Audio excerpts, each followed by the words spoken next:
الزانیۃ والزانی فاجلدوا من کل واحد منہما 100 جلدہ، زنا کرنے والی عورت ہو خواہ زنا کرنے والا مرد ہو، ہر ایک کو ان میں سے 100 کوڑے مارے جائیں۔ ولا تأخذکم بہما رأفۃ فی دین اللہ، اور تمہیں اللہ کے اس دین کے معاملے میں نہ روک دے کوئی شے ان کے اوپر مہربانی کے راستے سے، نہ تمہیں روک لے پکڑ لے، لا تأخذکم بہما، ان کے ساتھ نرمی اور ان کے ساتھ شفقت، فی دین اللہ، اللہ کے دین میں۔ یہ اللہ کا دین ہے، اللہ کی شریعت ہے، یہ اللہ کی حد ہے، اور اس حد کے اجرا میں کسی کی ہمدردی، کسی کے ساتھ تمہارا تعلق، تمہاری دل کی نرمی، تمہاری شفقت، یہ کہیں آڑے نہ آ جائے۔ ان کنتم تؤمنون باللہ والیوم الآخر، اگر تم ایمان رکھتے ہو اللہ پر اور یوم آخر پر۔ یہ جو حد ہے یہ ہے اصل میں زانی زانیہ جو غیر شادی شدہ ہو اس کے لیے 100 کوڑے ہیں، یہ حد ہے جو قرآن میں آئی ہے۔ زانی اور زانیہ اگر شادی شدہ ہے تو اس کی حد قرآن میں نہیں ہے، لیکن وہ سنت رسول صلی اللہ علیہ وسلم سے ثابت ہے، اور شریعت اسلامی کا چونکہ جو اس کی سورسز ہیں، اس کی ایک بنیاد ہے اللہ کی کتاب، اور دوسری بنیاد جو انڈیپینڈنٹلی قرآن مجید سے آزاد ہو کر ایک مستقل بنیاد ہے، مستقل سورس ہے، وہ رسول ہے صلی اللہ علیہ وسلم۔ تو رجم کا جو حکم ہے وہ سنت سے ہے، اور جیسا کہ میں آپ کو بتا چکا ہوں اصل میں یہ اس قاعدہ کلیہ کے تحت ہے کہ سابقہ شریعت میں، شریعت موسوی میں بعض احکام وہ تھے کہ جن کی نفی نہیں آئی ہے، انہیں جو کہ نبی اکرم صلی اللہ علیہ وسلم نے اس امت کے اندر بھی جاری رکھا ہے۔ ان میں سے یہ 2 حکم جو ہے بہت اہم ہے، ایک قتل مرتد کا حکم ہے، اور دوسرے زانی اور زانیہ جو شادی شدہ ہو اس کے سنسار کیے جانے کا حکم ہے۔ وَلْيَشْهَدْ عَذَابَهُمَا طَائِفَةٌ مِّنَ الْمُؤْمِنِينَ، اور چاہیے کہ جب انہیں یہ حد جاری کی جا رہی ہو، سزا دی جا رہی ہو، تو اس وقت موجود رہیں اور دیکھیں کچھ لوگ اہل ایمان میں سے، یعنی یہ پبلک میں ہو، اس لیے کہ اصل میں جو فلسفہ ہے اسلام میں جو سزاؤں کا اور تعزیرات کا، حدود کا، وہ ڈیٹرنٹ کا ہے کہ ایسی سزا ہو کہ جس سے بہت سو کو عبرت ہو جائے۔ اگر آپ نے علیحدہ جا کر کہیں کمرے کے اندر کسی کو پھانسی دے دی تو ٹھیک ہے، لوگوں کو پتہ چلا کہ مر گیا، ویسے بھی مر جاتے ہیں لوگ، حادثے میں مر جاتے ہیں، فوت ہو جاتے ہیں، لیکن یہ ہے کہ اگر سر عام ڈال پر لٹکایا گیا ہو تو اب کتنے لوگوں کو، دیکھنے والوں کو عبرت ہوگی اور ہوش ٹھکانے آ جائے گی۔ تو یہ فلسفہ ہے اسلام کا کہ تاکہ ایک آدمی کو سزا دی جا رہی ہو تو ہزاروں کو اس سے عبرت آئے۔ الزانی لا ينکح الا زانیۃ او مشرکۃ، کسی زانی شخص کے لیے روا نہیں ہے کہ وہ شادی کرے مگر کسی زانیہ عورت سے یا مشرکہ سے۔ یہ کسی قانون کے درجے میں بات نہیں ہے، بلکہ یہ ایک اخلاقی طور پر گویا کہ تعلیم دی جا رہی ہے کہ زانی لوگ تو اسی کے، یعنی ان کا حال تو ایسا ہے کہ انہیں تو مستحق اگر ہے تو شادی کے کسی زانیہ سے یا مشرکہ سے۔ وَالزَّانِيَةُ لَا يَنكِحُهَا، اور زانی عورت ہو تو وہ بھی اس لائق نہیں ہے کہ اس سے کوئی نکاح کرے مگر صرف بدکار مرد یا مشرک۔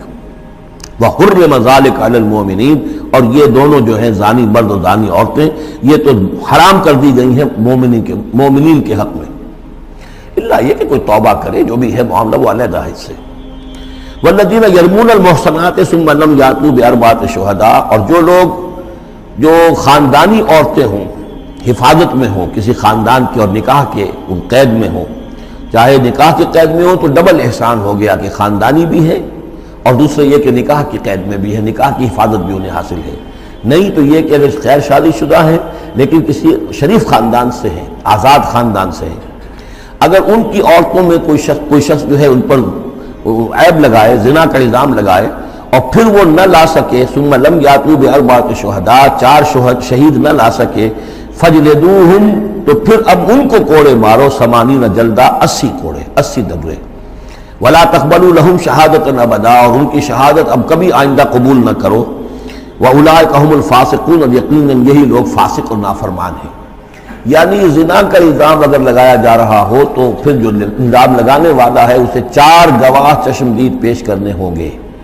اگر وہ 4 چشمدید گواہ پیش نہیں کر سکتا تو گویا کہ اب یہ قذف کہلائے گا کہ اس نے ایک الزام لگایا ہے جس کو ثابت نہیں کر سکا، لہذا اس جرم کی سزا 80 کوڑے، کتنے قریب چلا گیا ہے۔ اور اس میں حکمت یہ معلوم ہوتی ہے کہ اگر فرض کیجئے کسی معاشرے میں، مسلمان معاشرے میں کسی لوگوں سے غلطی ہو گئی ہے، اس غلطی کا چرچا نہیں ہونا چاہیے الا یہ کہ اس کے لیے ثبوت موجود ہو کہ اسے کیفر کردار تک پہنچایا جا سکے۔ اگر تو ثبوت اتنا ہے کہ سزا دی جا سکے تو ضرور، لیکن اگر نہ ہو تو خاموش رہو، ورنہ یہ کہ خام خواہ برائی کا چرچا ہو جائے گا جبکہ اس کا سد باب ممکن نہیں ہے، اس کی سزا دینی ممکن نہیں ہے، تو اس میں سکوت جو ہے وہ بہتر ہے۔ الا الذین تابوا، سوائے ان کے کہ جو توبہ کر لیں من بعد ذلک، اس کے بعد واصلحوا، اصلاح کر لیں، یعنی یہ کہ کبھی کسی زمانے میں ان سے یہ غلطی ہو گئی تھی، انہوں نے کوئی تہمت لگائی تھی زنا کی اور 4 گواہ پیش نہیں کر سکے، طویل عرصے تک جو ہے ان کی گواہی پھر کسی بھی اسلامی عدالت میں قبول نہیں کی گئی، لیکن بعد میں ان کی روش ایسی رہی ہے، رویہ ایسا رہا ہے، انہوں نے اصلاح کر لی ہے، توبہ کر لی ہے، اب وہ قابل اعتماد ہیں، تو یہ جو معاملہ ہے اس پر سے ختم ہو جائے گا، ان کی گواہی بعد میں قبول کی جا سکے گی۔ فإن اللہ غفور الرحیم، تو اللہ غفور الرحیم ہے۔ والذین یرمون ازواجہم ولم یکن لہم شہداء الا انفسہم، اب ایک خاص معاملہ آ رہا ہے کہ کسی شوہر نے اپنی بیوی کو دیکھا ہو زنا کرتے ہوئے، وہ الزام لگائے کہ میں نے دیکھا ہے اپنی بیوی کو زنا کرتے ہوئے، دراصل ہے کہ اس کے پاس 3 اور گواہ نہیں ہیں، لیکن چونکہ یہ معاملہ ہے شوہر اور بیوی کا، اگر کسی اور عورت کا ہوتا تو اس کے اوپر 80 درے لگتے اس کو کہ اس نے الزام لگایا ہے، چاہے چشمدید ہے، چاہے اس نے دیکھا ہے، لیکن 3 گناہ اور نہیں لا سکا، 3 گواہ نہیں لا سکا ہے تو درے لگیں گے 80۔ لیکن معاملہ کیونکہ بیوی کا ہے، اس کے لیے خاص قانون ہے، اس کو لعان کہتے ہیں، وہ یہ ہے کہ والذین یرمون ازواجہم، جو الزام لگائیں زنا کا اپنی بیویوں پر، ثم ولم یکن لہم شہداء، اور ان کے پاس گواہ موجود نہ ہو، الا انفسہم، سوائے ان کی اپنی جانوں کے، انہوں نے خود دیکھا ہے، فشہادۃ احدہم 4 شہادات باللہ، تو یہ ایک شخص کی گواہی بھی 4 گواہیاں شمار کی جائیں گی، جبکہ وہ قسم کھائے اللہ کی، انہ لمن الصادقین، کہ وہ سچا ہے، حلفیہ بیان کرے، والخامسۃ، اور 5ویں بات یہ کہ وہ یہ کہے کہ ان لعنت اللہ علیہ ان کان من الکاذبین، کہ اگر میں جھوٹا ہوں تو مجھ پر اللہ کی لعنت ہو۔ 4 مرتبہ قسم کھا کر گواہی دینا گویا کہ 4 گواہوں کی گواہی کے قائم مقام ہو جائے گا، جبکہ پھر وہ یہ بھی کہے کہ اگر میں جھوٹا ہوں تو اللہ کی لعنت مجھ پر ہو، لعنت اللہ علی الکاذبین ان کان من الکاذبین، وَيَدْرَوْ عَنْهَا الْعَذَابَ، اب عورت کیا کرے گی جس کے اوپر اس کی بیوی جو ہے اس پر جو الزام لگایا گیا ہے،